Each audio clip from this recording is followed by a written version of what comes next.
Idiot. Hey guys, do you guys know if Gene Hackman ever played the Butcher? No, why? I have no idea.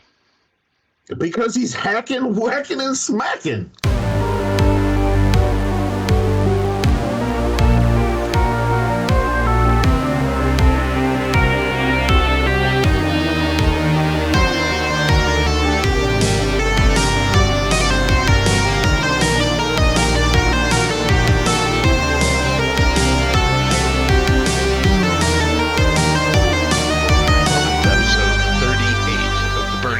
Podcast.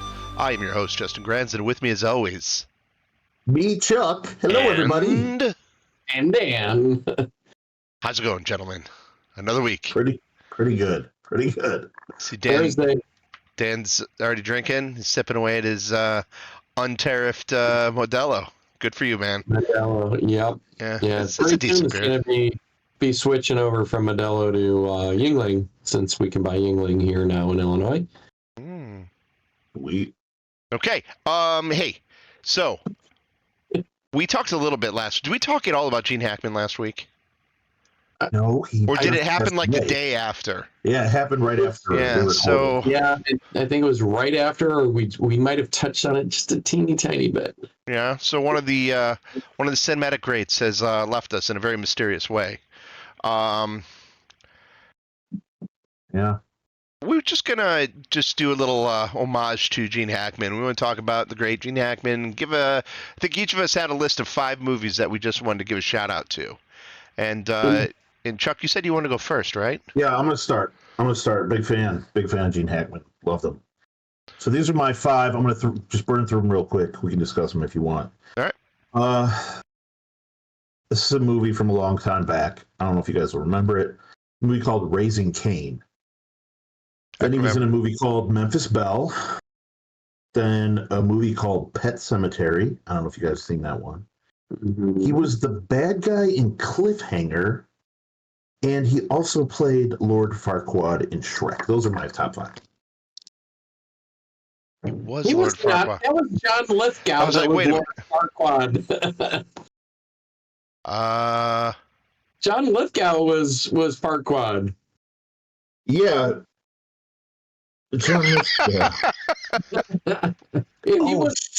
None of these movies are Gene Hackman movies. Oh, I get those guys mixed up all the time. Oh, damn it. Totally screwed up this one. All right, did you do that on purpose? Or did you really screw it up? To be honest, I always got those guys mixed up when I was younger. I couldn't tell you the difference between them. That's the ticket. Oh my god, you're hilarious. Okay. I thought you guys would have figured it out by the time I got to Cliffhanger, but well, I was like, wait a minute. I'm like, I'm not remembering this the way I remember this. Well, you guys, I saw your lists earlier, and I was like, dude, I agree with all these guys. What am I going to do? There were so many we didn't cover. You could have. I don't know that much. I'll give you a list while Justin gives his here. But you already did. You did a list earlier. I'm building a list for you. All right. For me. All right. So for non-John Lithgow movies, though John Lithgow I also adore, and he's still killing it. I just watched Conclave, which was nominated for a bunch of awards. That's a pretty good flick. Conclave, pretty good. It's a bunch of cardinals and that arguing about who's going to be the next pope. It's pretty good. It's a pretty good movie. But if we're going to go back to Hackman, my favorite movies. I'll start with number 5. It's a movie I haven't seen in a very long time, and I should probably revisit. And I think it's the first one he won an Academy Award for, French Connection, where he played Popeye, not the Sailor Man. And good movie. It's it's like your classic 70s cop movie. It's fantastic. 4 is his take as a villain this time, although his French Connection character is a little gray, I would say. But a villain in Superman is Lex Luthor. which is a great amount of camp in his character with a little bit of menace. I love the first Superman movie. Absolutely love the first two Superman movies, actually, both the Richard Donner ones. 3 was a movie where I think it was the time where I always thought of him, because this came out, Unforgiven came out probably 93, 94, somewhere in there. Maybe a little before, 91, early 90s. And I always thought of Gene Hackman as the guy who was Lex Luthor. I didn't really think of much more other than that. And he played in Unforgiven, and it's one of my favorite roles that he was ever in. Hands down, just ick, just wonderful. I have a really hard time with the top two, though. I think overall, I don't know. Tomorrow I could switch this one. I'm going to say the Royal Tenenbaums at number 2, and that could easily be my number 1 because Royal Tenenbaums is absolutely one of my absolute favorite movies of all time for so many different reasons. And I just revisited it with my wife. Unreal. But then the last one would be The Conversation. And Conversation is where he's monitoring people's telephone conversations, and it just goes into this unraveling mystery, and it's just so fantastic. Highly recommend. I think that was up for some Academy Awards too back in the day. Yeah, but that's from like the 70s, isn't it? Yes. That movie, yeah. It's so good. It's also one of my all-time favorite movies. Man, I've never even seen that movie. So just unreal. Do not don't sleep on that one. If you get a chance to watch The Conversation, it's not only one of his best, it's one of the best movies I've ever seen. Cool. All right, Dan, what you got? So all right. First, I'm gonna give you mine, and I'm gonna give you Chuck's five. Okay, Chuck's John Lithgow movies. Yeah, okay. Yeah. My favorite John Lithgow movies. Yeah. So one of my favorite sports movies is pretty famous for playing the coach on Hoosiers, right? Oh yeah. Yeah, Hoosiers for sure. That's the one that really introduced him to people from our generation when we were younger, right?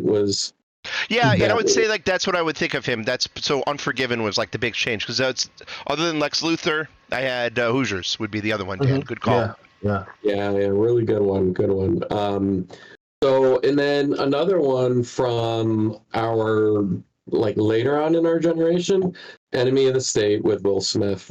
Just a good role for him. Not a highbrow movie, but kind of cool. For when we were getting it was like around 2000, something like that. Is that a Tony Scott movie? It is a Tony Scott movie. Yeah. My dad loved that movie. Yeah. My dad loves that movie too. Yeah. For sure. Yeah. So let's see. Next, the Birdcage, right? He plays the dad of the bride to be, who's a U.S. senator, I believe, running for president, and it is such a good role. I totally forgot that he's in that. All I can think of is usually Robin Williams and Nathan Lane in that movie. So sure. Good call on that. Okay, that's a sleeper one. Okay. And then how about I'm saving my favorite one for last, but so the number 4 is Get Shorty, man. I think he plays the director or movie producer, right? Might be, yeah. That John Travolta is trying to get his breakout into the entertainment business, and that's his go-to guy. He's like the writer, producer, director. Good call. And then my number 1, and I watch this a couple times a year because it's just such a good Sam Raimi movie, The Quick and the Dead. Right. That's my number 6, man. Could be a number 5 easily. Yeah. So many good performances in that movie, and it's such a good one. But yeah, Quick and the Dead, one of my all-time favorites. Not just Gene Hackman, but movies in general. All right, you ready for Chuck's list? Is the Mexican on it? Because I have to say the Mexican. Oh, okay. You know what? I'm gonna take one of them out, and I'm gonna put that in there. So I'm just gonna add it because. All right, so the Mexican number's coming in at number 1. I'm giving you a reverse. That's your number 1 Gene Hackman movie right there. Well, to be honest, the Royal Tenenbaums would be my number 1. Okay, fair enough. But you screwed up your list. I get to make your list. Number 2, the Poseidon Adventure. Yes. And That this movie- would have been on my list, but I totally forgot about that until I was looking at it just now. Good call. Number 3, Crimson Tide, playing the submarine captain opposite of Denzel Washington, right? Might be my number 7. Yeah, I forgot about it's that like one. that's like way up there for me for great movies. Yeah. Why do I? Hey guys, I was thinking of Red October. That's why I'm like. Uh, That is I was Alec like, Baldwin oh, and Sean Connery. Correct. I'm like, thanks, but wasn't he in a movie? All right. Submarines? Yep, Oh, Crimson man. Tide, fantastic. Denzel. Yeah, Yep. awesome. That's a good call. Your number 4, a little-known comedy with Dan Aykroyd and Dom DeLuise, Loose Cannons. It is like the worst mashup of the three of them, and it's like Dan Aykroyd and Sounds Gene Hackman. awesome. Yep. It This is why sounds it's on the amazing. list. I think this is one of those movies that I remember going to the video store and always seeing the VHS of it up on the wall in the comedy section, but never saw it. Yeah. I don't think I've ever seen Loose Cannons. So, if I remember right, Dan Aykroyd's character has a split personality, and like the split personality is Dom DeLuise. Dude. So it's like, it's Amazing. weird. All right, number 5, Ants. I believe I remember using Yeah. like in Yeah. general, Yes. the guys and Ants. Yeah. Yes, yeah. I don't know if he's a general. Isn't Stallone the general? Yeah, like. Oh no. Hackman's the general. Stallone's aunt is like the tough guy, military guy, and then All right. ants. In my original number 5 for you, Young Frankenstein. He's in that. Man. He's just got Is that a big enough role to consider a Gene Hackman movie? for the list that Chuck gave us? Yes. Yeah. Okay. I think that's fair. That's fair. Because I love that's like my favorite Mel Brooks movie. So Yeah. The one thing I would say about the Mexican, even though I've only ever seen it once, and it was like a million years ago. And I did read a synopsis of the movie, and I'm like, wow, I don't remember any of that. But I just remember like the end with him and the dog, and being like, this movie makes a lot of sense to me. And like my wife was like, it makes no sense at all. And I'm like, It's James Gandolfini. James Gandolfini. Right? It's one of his big movies with Julia Roberts and Brad Pitt. Yeah. Yeah. And I think like Julia Roberts and Brad Pitt were like the weakest part of that movie. Believe it or not. Oh, that's all I remember from that movie. I remember loving James Gandolfini's character in that movie. That was my favorite part of that movie. Nice. So, in last comment on Gene Hackman is like, I think I mentioned this in the chat earlier. I feel like he's the best quiet yeller of any Hollywood actor ever, because it seems like he's always yelling his lines, which makes him great. But sometimes he yelled them very softly. So he's the best quiet yeller. Yeah. Everything was like just snapped off, like his lines. So. What made me uncomfortable? What's that? When he was on screen, sometimes he made me uncomfortable, especially in The Quick and the Dead. Oh shit, that movie! Damn, that movie was rough. Oh, for sure. I remember going to see that. Justin, didn't we go see that opening night? I saw. like- Yeah. Pretty much. I probably dragged you to that one. Yeah. Well, You guys are gonna see this movie with these. I saw it because it was a Raimi movie. I like Sam Raimi too. I caught an interview, just a snippet of an interview with Kevin Costner, talking about the greatest actor he ever worked with, right? And so he rattled off a bunch, and then he was like, Gene Hackman was by far the best, and he's told a quick story about so they were in No Way Out together. Good movie. Yep, Oh really good man, movie. like you guys are bringing up these movies I haven't seen in so long, and I forgot Hackman's in that. Yeah, he Dang. might have been nominated for that. Wasn't that the first movie Costner was in? I don't think it was the first one. No. I'd seen one of the movies he was in with Hackman was his like first big movie. Kevin Costner? I think so. Yeah. I don't know. Well, No Way Out was before The Bodyguard and before No Way Out was one of his earlier movies for sure. Yeah, maybe not. But I think it was like late 80s. Yeah, well, that movie was 1987. So Boom. That's late 80s. yeah. Yeah, I don't know. So anyways, he just told the story about like he's doing like 20 takes across a desk with Gene Hackman, and he's like, this isn't working because I need to be able to interact with Gene because Gene's on the other side of the table. I can't interact with him. He's just sitting there. He's telling the director, like, we gotta move the desk. Get everybody away from the desk. Gotta get away from the desk. And then the director's like, well, we gotta rewrite the scenes. He's like, no, I know exactly how I'm gonna do it. He's like, but what about Gene? How do we know what he's gonna do? He's like, he's Gene Hackman. He knows what to do. He's a pro. You know? And they kept the cut in too, so it was kind of a cool story. But anyways, all right, that's my wrap on Gene Hackman. All right, Gene Hackman, seriously, one of the greats.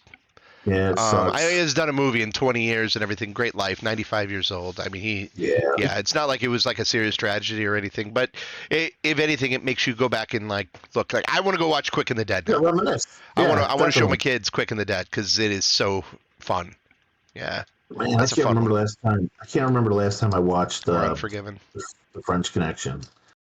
It's been a long time for me. I watched that in college. It's a slow mover because movies from back then were. But I remember really digging it. Yeah. So so I did some things this week. I finished Citizen Sleeper 2. Highly recommend. I'm going to throw that out again. Anybody want a nice paced sci-fi read-along type of game that has choose your own adventure elements to it? Check it out. Then Dan had me go and download a game that's also on Xbox Game Pass right now. Age of Mythology. What was it? I forgot the tagline on it. Yeah, I think it's Reborn or something. Yeah, and it's a game that I hadn't played in like forever, and I didn't remember it. I'm like, oh, it's Retold. Age of Mythology Retold. And it was one of those real-time strategies where you've got you're building your colony up, and you're building monuments to the Greek and the Greek gods, and then they come help you. Zeus fires lightning down on the armies and things like that. It's pretty fun, and so I played through some of the campaign on that one. How much did you get through, Dan? I got through like 7 missions. Okay, so, I did about 3. Yeah, so it is. I think it was a spinoff of Age of Empires 2. Could have been, yeah. Or maybe 3. I think it's the best selling out of all of them. But it's pretty standard fare. I remember at the time though, when it came out, it was like the best RTS that had come out. I think it was probably before World of Warcraft 2. Would be? Or no. It was after World of Warcraft 2. Okay. It was like right around when StarCraft was coming out. Because I remember in college, that was one of the competing games. It was like the Age of Mythology, Lord of the Realms was another big one at the time, and then Warcraft 2 was. And that's how I remember it. I could be wrong, but but it's a solid game. It plays really well. Looks relatively nice. Yeah. So good pickup, good download there. Yeah, sounds good. Yeah, I did not get a chance to play Avowed. I haven't waited. I was going to ask you because I haven't touched it, and I wanted to hear something on it. So you play some Avowed next week. You talk to us. Yep. Let me know if I need to download it a little bit this weekend if I can. Good to hear. And then I finished one other thing, and it was the thing I mentioned last week, and it was I finished the final season of Cobra Kai. And let me tell you. I've got a lot to say about Cobra Kai. I think it is quite possibly the stupidest television show I've ever watched in my life, and it's also one of my favorite. It takes place in a universe that is alternate to ours. Like, I'm pretty sure in the Cobra Kai universe, 9/11 never happened. Gulf War never happened, Afghanistan, and none of that stuff ever happened. Like everything, like global warming probably isn't even a thing there. It's just like everything is in a universe where your biggest worries are, hey, am I going to get bullied at school? Am I going to get bullied as an adult? And how do you handle it? Well, you handle it with karate. And it's similar to it could be in the same universe as Kill Bill. Like Kill Bill in that universe, people sitting on a plane flying across the seas, and there is an actual place for you to put your samurai sword on the plane, or katana, and so that universe also exists out there. It could be the same one because I don't remember seeing anybody in any planes, even though in the last season they have to go to the Seikai Taikai tournament, which is the biggest tournament That's the tournament on the planet. This- Okay, so it's the Super Bowl of karate. Now, also, it's as big as the Super Bowl. Like, people watch it worldwide in this universe. Kumite, No, man. Kumite is nothing. Kumite. It's a Seikai Seikai. Or Taikai Seikai or Seikai Taikai. One of Yeah, them. Doesn't you got matter. it right the first time. Yeah. Yeah. So this tournament, and it's going to take place this year. It's like they let you know who's going to get there, and this is like the whole premise of the season. So it's Daniel and Johnny. They're working together. They've got Miyagi-Do and Eagle Fang working together, and they're going to produce under Miyagi-Do. They're going to produce their best fighters for the Seikai Taikai, and they find out it's in Barcelona. So they get their 6 people. It's the 6 main characters. A lot of drama going in there in between and everything. One of them ends up going off on her own. She ends up, of course, on Cobra Kai. They lure her back in because Kreese comes back. And then, of course, Silver comes back with another group in Barcelona. But these kids, like, all fly to Barcelona, no problem. Like, they're all poor, like, throughout the whole thing. They always talk about how poor they are. Yet, it's very easy for them to all fly off. At one point, Johnny's girlfriend, she's having a baby. It was like in the last season, it was revealed that she's pregnant. Well, now the baby's going to come, but now there's some serious complications. In the middle of the tournament, he's got to leave.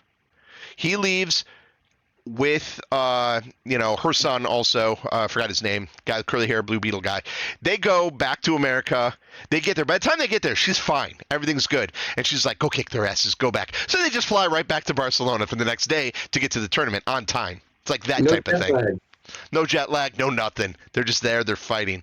Like it hits like levels of absurdity that I've never seen, such as during the Seikai Taikai, one of the dojos gets eliminated because performance enhancing drugs, and they're like, "This is bull. We're whatever." Blah blah blah blah blah, and they're like yelling. They get kicked out. So now we've only got 3 dojos left at this point, and we've got the Iron Dragon, which is Silver's, Cobra Kai, which is Kreese's, and then you've got Miyagi-Do, which is a mix of Eagle Fang also. But then they're starting to announce like who were like the semifinals and final, all that stuff's going to be, and out of nowhere, the guy that's moderating gets punched by the dojo that got kicked out.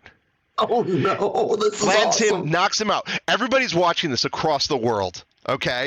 And then, so as soon as that happens, every single person in the place starts fighting. It just goes into complete melee mode where everybody, I'm serious, this is like one of the greatest moments in television where it's absolute psych, and people are watching it at home going, oh my God, who's going to stop this? Because nobody can stop it because the dude got knocked out that would, be the guy who could start it. So during this, Kreese is like, I got to get my revenge on Silver. Because if you remember from years past, Silver and him now are at odds. He's going to stab him with his special military knife he's always carrying around. He goes, he loses the knife in the scruff. Now, the bad guy on the Iron Dragons, he gets the knife. And he's like, oh, I'm going to go and kill that other dude. So he's going to go and stab somebody with the knife. Because, like, everybody, it's like, you don't, in this universe, you don't fight without honor. That's the worst thing you can do. Fighting without honor, absolute, just terrible. And we learned that from the other Karate Kid movies. And that's where Chosen, he fought without honor at the end of Karate Kid 2. And he suffered from it his whole life until he was able to finally get himself in everybody's good graces and prove that he was worthy, which he does within Cobra Kai. Now, he's also one of the senseis, too. Anyway, dude with knife on the Iron Dragon people, Silver's guy, he's going to stab one of the Cobra Kai people. Oh, I got this mixed up. No, I'm sorry. Cobra Kai guy, he's like the dude who's like messing with everybody's heads. And he's like under Kreese. And the Korean woman who's like super evil also, that was stabbing people in the previous seasons. Oh, she has an affair with Chosen. They do it. And oh yeah, no, it's awesome. Everything's great. And then so dude from Cobra Kai is gonna go stab Iron Dragon guy. So he does this crazy flip, and then the Iron Dragon guy kind of like hits him. So the guy falls, lands on the knife, kills himself. okay, falls down, and then everybody in the entire, like hundreds of people fighting, okay, or about 100 people fighting, like chaos everywhere, people getting through. They knock one of the cameras over, and you see the camera tilted over, and a guy like crawling along the camera, and everybody at home in America is like, oh my god, who is gonna stop it? Well, dude that got knocked off to begin, the MC, gets up, and he's like a old Taikai Saikai warrior guy, and he's like, stop the feed. And then everybody goes silent because now somebody died. See, now something without honor happened. This can't happen. Like, death, terrible. If you remember when the kid that broke his back in the school, like the whole school fights, it's all right? cool. Nobody stops it until somebody breaks their back. Yeah. You know, it's like the whole moral of the show, I think, is it's all fun games until somebody pokes an eye out. Yep. You know, Absolutely. Absolutely. Yeah, and then I'm going to tell you the craziest part. Spoilers, by the way. So Kreese and Silver hate each other, obviously. And then Kreese leaves Cobra Kai, and he's like, I'm sorry. He has a whole like thing with Johnny. He's like, Johnny, I'm sorry. I was terrible. I'm horrible. I'm awful. Johnny doesn't want to forgive him either, but they hug it out at the end. Kreese walks off. That's it. Because he knows he can never like really truly be the sensei that he always wanted to be. He just can't do it. So he's got to walk away, but he's got one unfinished thing. He must destroy Silver. Meanwhile, Silver's on his yacht preparing how he's going to destroy Cobra Kai. Oh, because Miyagi-Do got knocked out. And Cobra Kai, everybody left. Kreese left. But guess what? There's a clause. There's a clause that allows anybody who used to be in that dojo to go back in it. So all the kids that were in Miyagi-Do that were in Cobra Kai in previous seasons, they move over into Cobra Kai now. So they didn't get eliminated. Oh, loopholes. So they're going to fight. And so the one girl, Tori, she ends up being the girl champ. But like the rules of the Saikai Taikai are, you get the individual champs, so she wins, and then the kid with the curly hair, the best fighter, he ends up being the champion. Huh? Miguel? Yeah, oh my God, thank you, Miguel. Miguel. He's actually my favorite. He's the best actor on that whole show, by the way. He's really good. I like him. He ends up being the male champion. Mm-hmm, mm-hmm. And then, but they have a cumulative score for all the dojos. And like whoever has the most cumulative score, that dojo is the supreme dojo, and that's huge. So we're going to Harry Potter, like 3 points for Gryffindor. They tie. And then the MC guy, who's amazing throughout the whole thing, he's like, yeah, we're tied, but hey, this has never happened before, but we do have a rule in case this does happen. The rule is the senseis must battle. So now Johnny Lawrence is given the opportunity to just win. Like he's given his opportunity to take everything he has learned now and become the champion again that Daniel LaRusso had taken away from him in the 80s. So this is his moment, and he's going against the Iron Dragon samurai dude who he fought in the melee scruff, and he's been arguing with the whole time. The guy's a total scumbag. So they have that battle. Meanwhile, Kreese leaves. Silver's on the phone like, I'm going to make sure that this guy gets killed, so we're gonna go and kidnap Daniel's family and just whatever. We're gonna and Johnny's family. We're just gonna destroy him. Because he's outright evil. Kreese is all of a sudden on the boat. Huge fight. Kreese is smoking a cigar, gets knocks over a thing of gasoline. They're still fighting. He grabs a cigar, flips it, lands in the gas. The whole boat instantly explodes, killing everybody. It's amazing, absolutely amazing. Awesome. Yeah, I'm not going to tell you who wins the fight at the end of it. You guys got to watch it. We already know. So what move do you think he uses at the end to win? Oh, flying crane? I'm not going to tell you. He sweeps the leg. I'm not going to tell you. Get him a body bag. No, he doesn't. It's like teased the whole time. You're like, he's going to use it. He doesn't use it. He just beats him. But awesome. They even like show like he's gonna even almost go into the move. But it wouldn't be Johnny Lawrence's character, so it's actually better that they didn't. It ends how it should have. It's so freaking dumb and awesome at the same time. It's really, really campy. I mean, Dan, we talked about it earlier. You're like, this is that Sylvester Stallone series, The Expendables. Like how campy and insane that universe is. And there's the whole theory that the guy, because Kreese is in Rambo 2, in that like it's that same character from, and it could totally be in the Rambo 2 universe. It's not in the Rambo 1 universe though. It's way too serious. Rambo 2 is just campy and ridiculous. Yeah. Or it could be in Hot Shots Part 2. Could be, really, yeah. I mean, in a way, yeah. Or it's like Rocky 5 with Tommy Machine Gun. Yeah. I like my last comparison. It's like a porn parody without the porn. Kinda. You know, the last season I watched was the one right before the season you just described to me, so now I don't have to watch it. But anyway, I remember coming back from break going, I don't remember this show being this, like, I don't know, I guess campy is the word, but I was just like, I get in your memory, I think you remember things better than they were.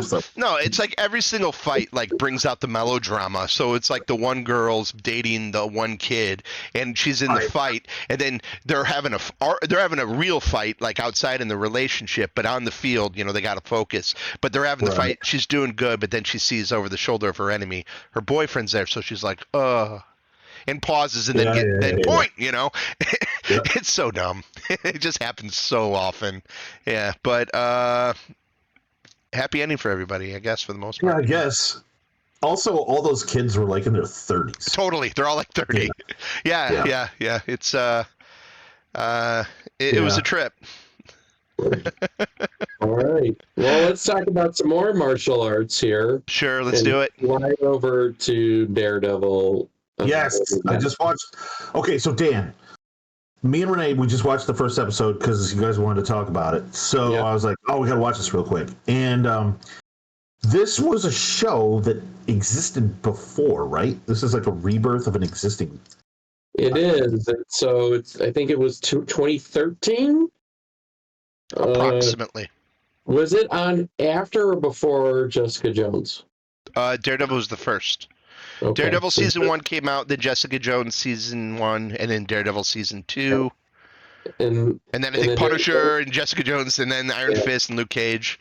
Yeah. And then the Defenders, right? Yeah. And then they pop up again in Echo, right? Yes. The story Fisk.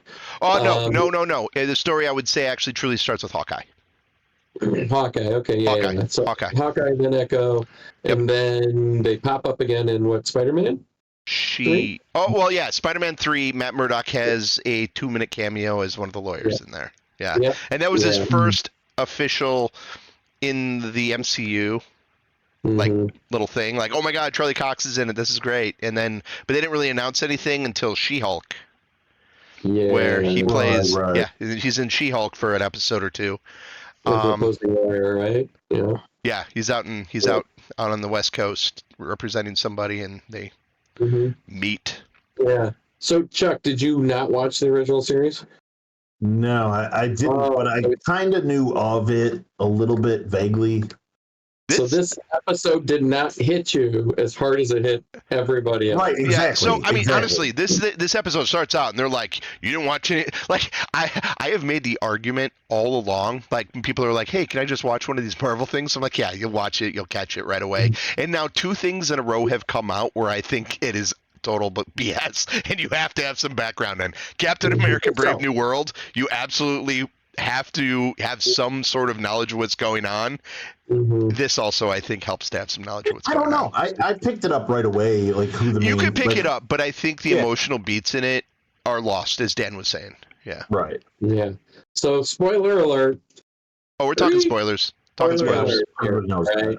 So, it starts off with some reminiscing between Matt and Foggy and Karen at a bar looked like it was like a retirement party for one of the detectives on NYPD. So some Foggy gets a call, steps outside, sends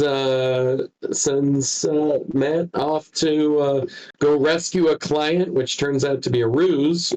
To get Daredevil, or not Daredevil, sorry, Foggy alone, and Foggy goes down from a sniper shot.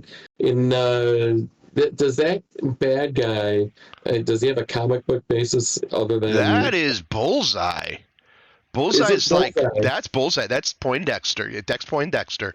And he's the same actor who's in the original Daredevil series, too, as Bullseye. Now, Bullseye is probably the arch nemesis of Daredevil because he's the one, in the comics at least, who kills Elektra. So, and that's, that's Daredevil's girl. That battle was epic, though, too. In the comics? No, you're talking in the show. Oh, yeah. Well, what I like about it is one of the legacies, Chuck, of the old Daredevil show is the hallway fight. Yeah. Oh, is that what you're going to go with? Yeah. So I was just about to say. Okay. Yeah. Oh, were you? Okay. I'm sorry I stole your thunder there, buddy. Yeah, no. So Daredevil is known. I think they had the record. I don't know if it's ever been beat, but is the longest single take action sequence ever recorded. It's a 13-minute fight. Who is it? It's between Daredevil and like an entire gang. Yeah. So it might be the Hand. It could be the Hand, actually. Yeah. What season did that happen in? Season 2, episode 6, I want to say. Ooh, very good. I didn't think you were going to have that knowledge. I'm probably wrong. Okay. My memory's not that good anymore. But it is just a phenomenal scene where he is there. The entire cast is, visibly exhausted from shooting it, and it's just one nonstop fight with him and like 50 people. And it just kind of pans through the apartment complex or whatever the hideout or whatever is. Similar to how they did this one. This one was like more of like a drone coming in and then coming down. I really liked it. It was it's a stunner of a scene for sure. Yeah, it's awesome. It was awesome. I will nitpick it a little bit. There were a couple CGI shots in there that were obvious. Yeah. And I was like, I didn't like that CGI there. But, it was fantastic. And the raw rage and him just being shaken as they battle, and he listens for Foggy's heartbeat throughout the whole scene is just heartbreaking, man. And yeah, man, I teared up. And what's her name who plays Karen Page was so good. Trying to keep him holding on. What is her name? I always called her. Yes, and she was also known from True Blood. True Blood, yeah. But she's so good in that. But yeah, no, just so well done. So, Chuck, any other on that one? Yeah, I mean, most of the episode is that. I mean, it doesn't. Well, no, because it goes beyond that. That's just like the first half hour of it, I think. It's like the first 15 minutes. 15 minutes. Yeah. Because then it takes like a time skip to like a year later. Yeah. It takes a time skip to the trial, and then another time skip to, I think it's 3 years later, right? Is it? No, I don't remember a time skip after the trial. See, that's one of the things I wanted to go back and see what the timelines were, because figuring out the timelines, because a couple things happen. You've got everything that happens in Hawkeye, and then you've got everything that happens in Echo, where Daredevil appears. But Hawkeye is where Echo first appears. And Echo is somebody who's raised by Kingpin. Mm-hmm. So right, okay. And she's like a Native American. She's got some ability. Hawkeye is brilliant to me. It's one of the better series. Echo is really, really good. It's up there. Like it's like the most overlooked thing I think Marvel's done. And it really gives you a ton of background on Fisk's character, and it leads into his whole thing of wanting to become mayor. So at the end of Hawkeye, Fisk is shot in the eye by Echo, and he is out of commission for a long time.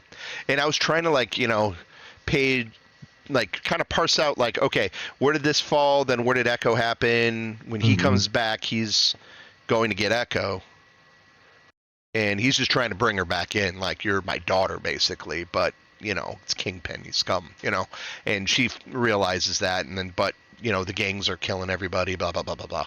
And, he has this realization from some things that happen in Echo where he then decides, okay, I'm gonna be mayor. I have new life. I'm gonna become the mayor, and that's where it ends at Echo. So Okay. I'm trying to now figure out where does She-Hulk fit in, and like all these other things, like and try to like parse all that out. And I don't know if it matters. I don't know if it matters. It may not, but I would recommend not so much Hawkeye because there's not a ton. I recommend Hawkeye on its own. It's that ties more into Avengers and it ties into Thunderbolts and Black Widow more than anything. But Echo, definitely, it's like the Fisk show. It is all Wilson Fisk and his upbringing, which also gets shown in the Netflix show if you want to watch that. But the Netflix show, Dan, I know you really like it. It's a slog. It's a real slog with some absolute high points in it. And I'm worried about this Daredevil show. I'm not sold on it yet because one of the things that they did is they filmed like the first like 8 episodes or whatever, and they're like, oh my god, it sucks. We haven't gotten to Daredevil yet. Like Daredevil hasn't even been in it yet. And it's like, okay, at the end of episode 2 though, is he back?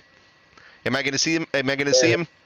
So the reshooting of the episodes, right? So they had originally hired 2 people to run the show, but they weren't showrunners; they were just writers.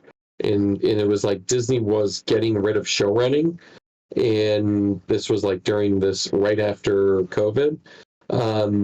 They filmed 6 episodes, and the Daredevil suit didn't make an appearance until episode 6. Yeah, just. And D'Onofrio and Charlie Cox went to, I don't know if it was Kevin Feige or whoever, who was executive producing, said, this isn't working. It's not good. No offense to the people running it, but this makes 0 sense. It's not working. It's not hitting. And they threw most of it out. They brought in one of the guys who wrote most of Punisher, to run the show, and they reshot the entire thing. And I believe they took some photography from what they shot, but very, very little. But it's a totally different story being told. Cool. So that's how we ended up where we're at. Now, my understanding is there's a small time jump to the trial, and then another time jump right after that, but just a quick jump and a jump, right? Yeah, maybe. Yeah, I think you're right, actually. Yeah, because Karen is still there at the trial, and there's obviously time between the death and the trial. No, she came back for the trial. She was in San Francisco. Oh, was she already in San Francisco? Okay. But then she leaves, and then everything's back to normal. He's got his new practice with the XDA and all of that. Yeah. And the cop has been retired for a while, is now his private investigator. Right, correct. So yeah, and then we get the reemergence of Fisk. Yes. So, I don't think this necessarily ties into the Frank Miller comic. I don't know if they took the word reborn just to be like, hey, bringing it back, rebirth of Daredevil now in the MCU officially and all that, because I don't know. We'll have to see where it goes. I mean, do you know how many episodes we're going to have this season? And I know they're already filming 2. We do. There are 9 episodes. Wow. Okay. And season 2 has been confirmed, and I believe they started shooting. Yeah.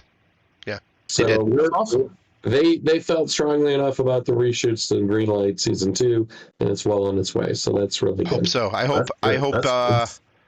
Yeah, the intensity of the end of episode 2, I thought was absolutely fantastic. Oh man. Yeah, you do. I don't want to spoil it too much for you, but man, the end of episode 2 is like he's back. Yeah. Yes, for sure. Yeah, because I was like wondering like how long it's gonna be. I really did like the lunch scene between Fisk and Murdoch also. Mm-hmm. And I know a lot of that was spoiled in the trailers, but they only show like 10 seconds of it in the trailer where it's like a 5-minute scene and it's them just kind of going back and forth in idle threats and hey, you're doing this mayor thing, are you really straight on the edge, or what's your play here? And he's like, are you gonna be a vigilante? Because I don't like vigilantes. Are we gonna have to shut that down? And I mean, I guess like Dan, I can tell that you're 100% in on it. Like I'm like teetering on I have like these hopes and dreams, and I've always wanted to have street level Marvel done. Mm-hmm. And I know they already said no, there's no Spider-Man. Sony's not letting them put Spider-Man in it. They asked, and it was already Right. shut down. And it's just like because Sony's so freaking stupid. It's like, guys, take a cut, take a cut. You'll get your money. Why don't you guys have this arrangement working? Just go make another Craven, idiots. Yeah, go keep ruining things and making everybody hate comic movies. Asses. Right. So it's like, but it doesn't mean I can't get, Moon Knight could appear in these things. Because Moon Knight, they said, is coming back at some point. You could put Moon Knight in here. You could put, well, obviously Punisher. Punisher will be in this. We know the Punisher's in there. Yeah, he's been in the trailers. John Bernthal is the best Punisher I've ever seen in all of the iterations of Punisher. And actually, Punisher 1 and 2 are my favorite of the Netflix shows. Mm-hmm.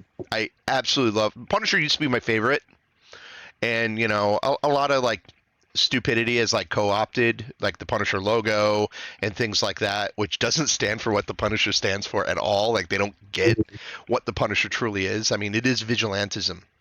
And if you're a police officer, why are you gonna have a vigilante thing? You're a police officer. You don't need it. Anyway, Right. Regardless.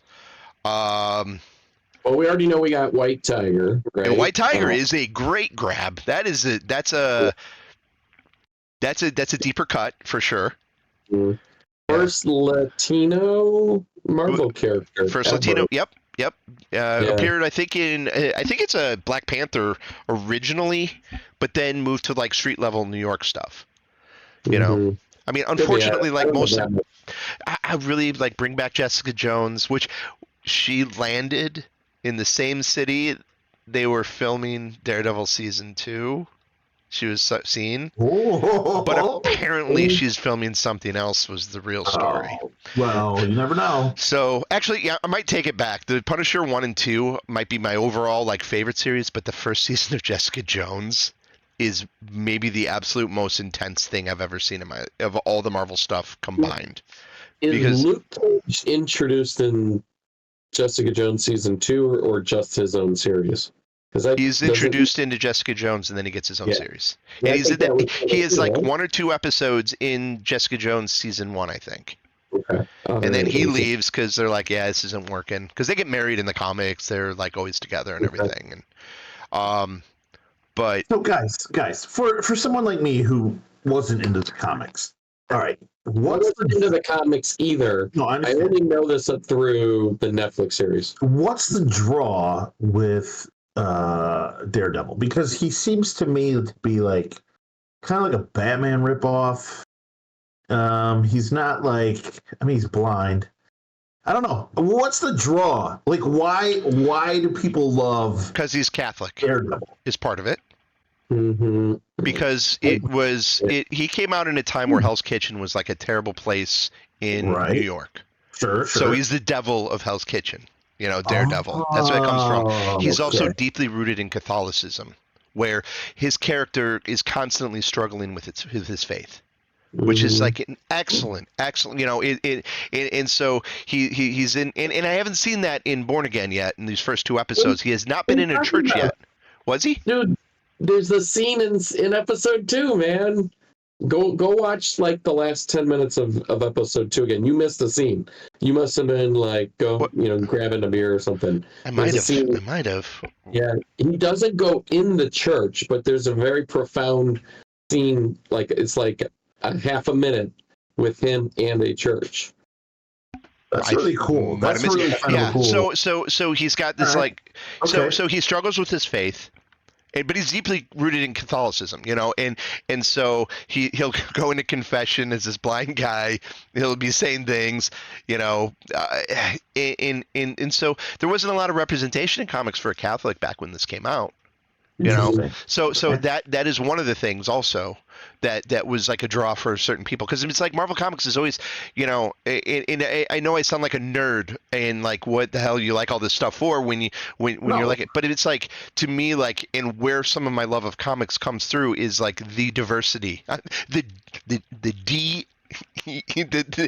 DIE of the world. It's been in comics. Like, it's just like, we're going to talk diversity, equity. We're going to talk about those things. It's all been represented in comics, done, where I will say, like, yeah, 80s, 90s, not so good with the women stuff. A lot of real misogyny has also been in comics too, and a lot of problems there, but also a lot of I women remember empowerment. that. I A lot remember of women that. empowerment has happened in comics as well. So it's a very mixed bag there. But I mean, you've got like Ms. Marvel, representation of Islam. And so if you watch Ms. Marvel, there's so much going on with her faith and her family, and that's a big part of that show. And just like when JFK, was like the first Catholic president, it was such a big deal. Well, Daredevil's hitting big strides at that time too, as like this character coming up in the 60s with, Okay. when he'd appear in Spider-Man comics and things like that, and then had his own comic. There's some cool connections with Spider-Man. That's another draw of his. Where the two of them are both vigilantes. And there was there was that bit inside of Daredevil that throughout Spider-Man. I mean, they mentioned Spider-Man in it. Web spider people. Or devils. He kind of like lists it. So it's like, we know that's that universe, but he's Hell's Kitchen. Spider-Man is Queens, and he'll roam around Manhattan and everything. But So can I interject here yeah, go ahead. too? Yeah. Without going so deep, but because I didn't read the comics, right? So my introduction came through the Netflix series and everything.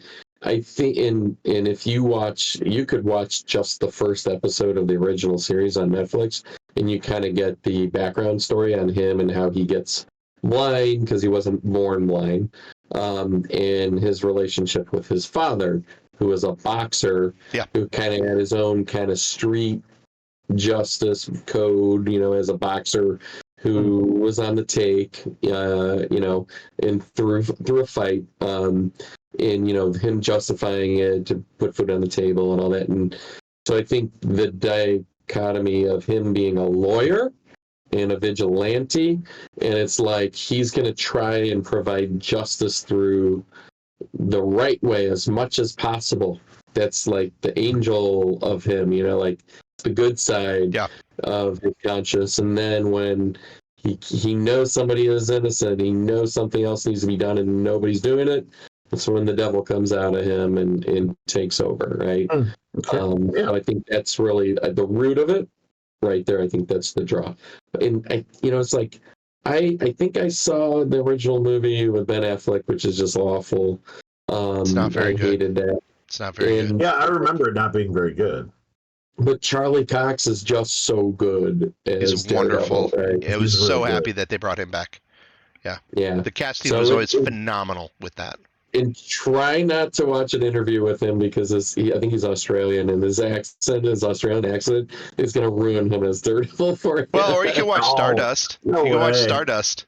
Well, that's right. Yeah. I thought he was and so British. I thought he was British. I think he's Australian. I think He he's might just doing be. a British accent in that. Maybe. I know he's different. got an accent, and it's just like Yeah. he nails the New Yorkese Yeah, stuff pretty well. and my third kid is named after his character in Stardust. So Okay. yeah, Interesting. it's Okay. one of Dan and I's favorite movies. So, but anyways, episode 2 I thought was great, and I'm gonna guess the story, like the character development, is less subtle because I think there's a fair amount of, I take the first 10-15 minutes out of the first episode and the last few minutes out of the second episode. There's not a whole lot of action. No, Right? there's none. There's Yeah, like so- close to none. But I think it's open season after the end of episode 2 there. So, and I think that's kind of how, the first season and a half of the original Daredevil was also, right? Well, you got to set stuff up. Yeah. I love the conversation at the diner. I thought that was awesome because you knew they were. Kingpin's like, well, I'm not that guy anymore, and you're like, yeah, well, you totally are. He's totally lying to him, and then like he says, so you're just gonna be a lawyer now, and he's like, yeah, that's all I'm gonna do. So he's lying too. It was awesome because they're both gonna do that. They're gonna go butt right back to their old habits. Yeah. Old ways. For So- sure. What did you think of James Gandolfini's kid? I don't know. Pretty He- good. He's the kid in his campaign. I know. He was awesome. That's who he Yeah. was? Oh my God, Yeah. that's him? Wow. Yeah, he was pretty good. Man. I'm really excited to be on the. He's got a bigger scene in episode 2. Yeah. I'm Yeah, gonna you give I He's didn't him realize credit it was and Gandolfini's better. kid. Yeah. And That's awesome. he played Gandolfini in the Sopranos movie. He did. So yeah. That's pretty So good. 2 thumbs up. It is the highest rated MCU TV show from the viewership score on Rotten Tomatoes of all time.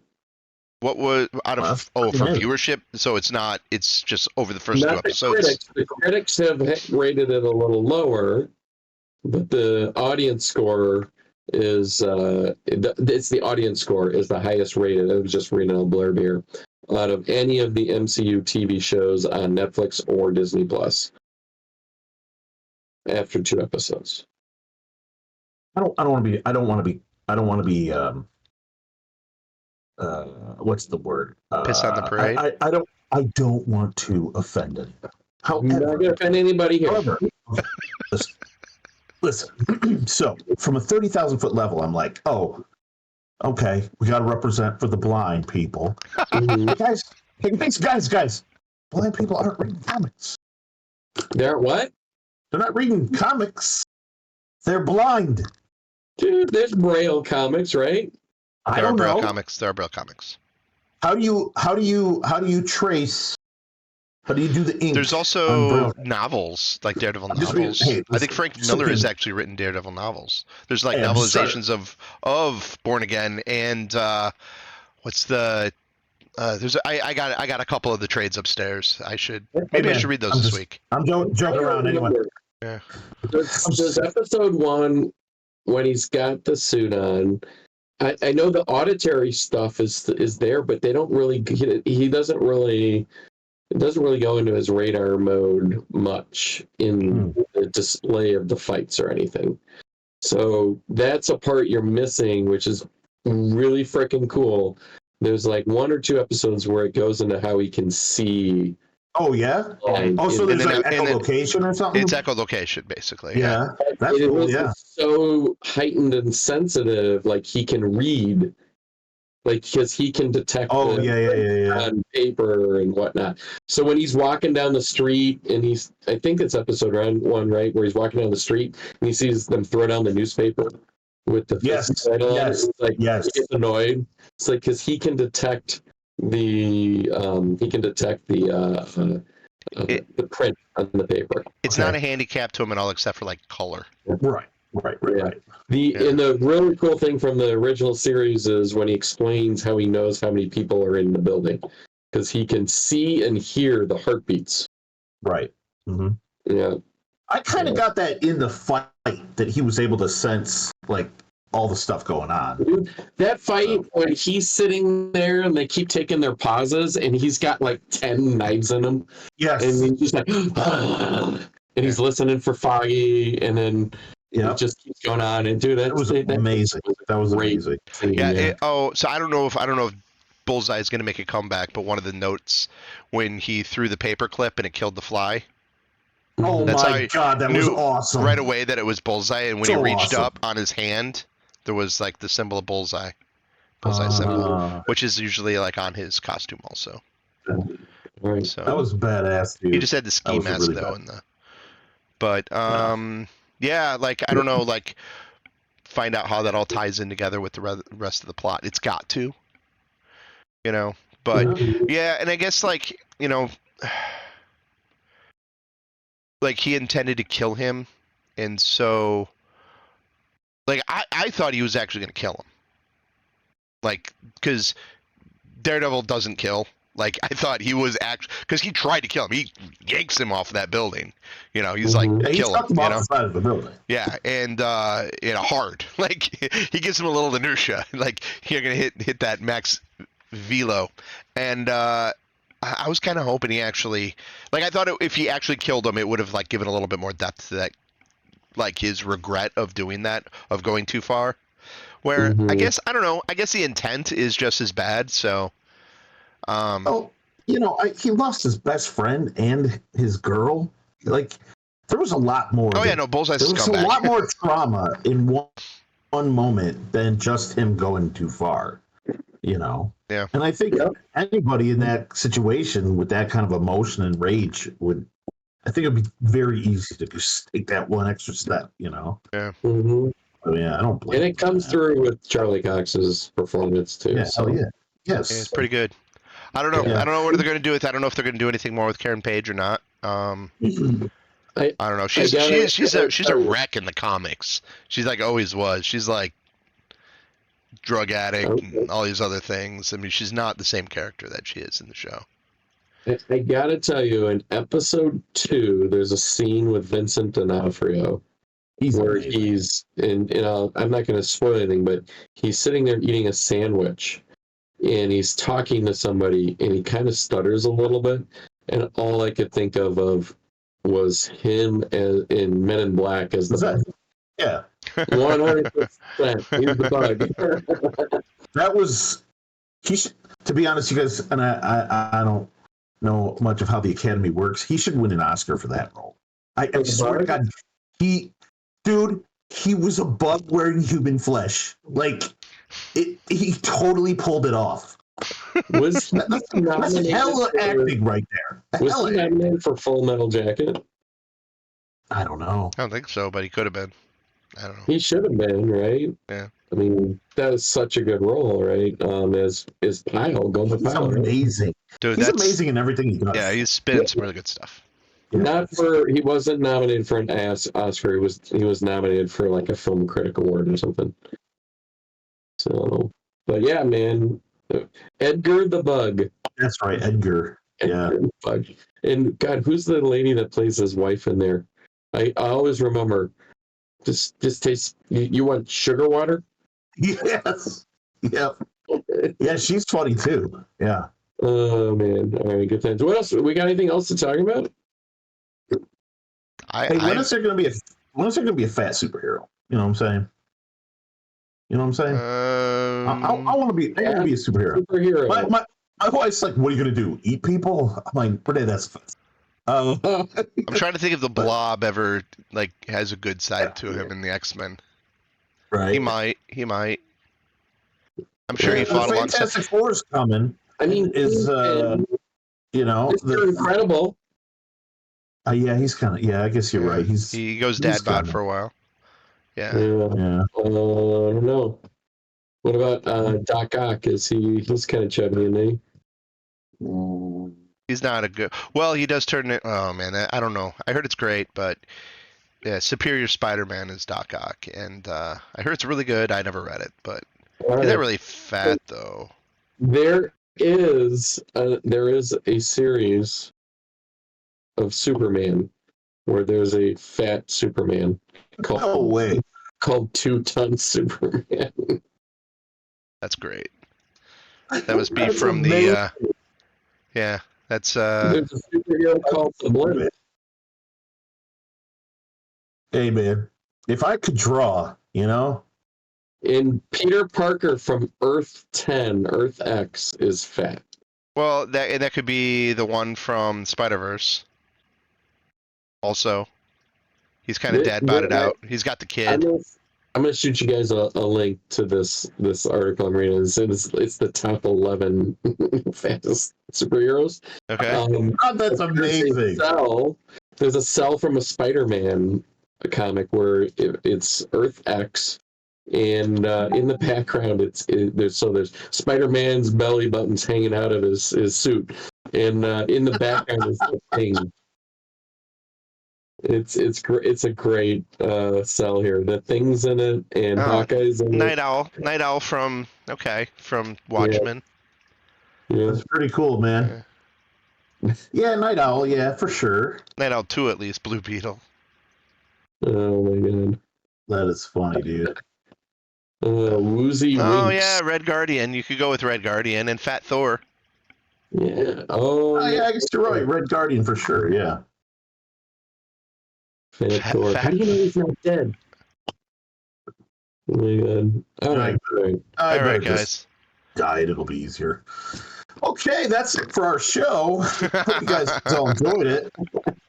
Sorry I about think- that snafu with John Lithgow. I always get those guys mixed up. I don't know. That's hilarious. I don't know what I was doing there.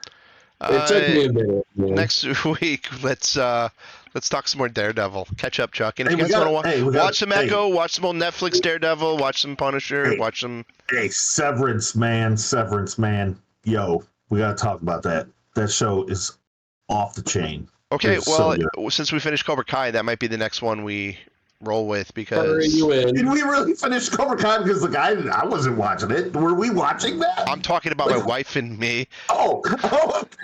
All right, 'cause I was like, So what? the two of us finished that. We'll be looking for a new show, so it'll probably be Severance.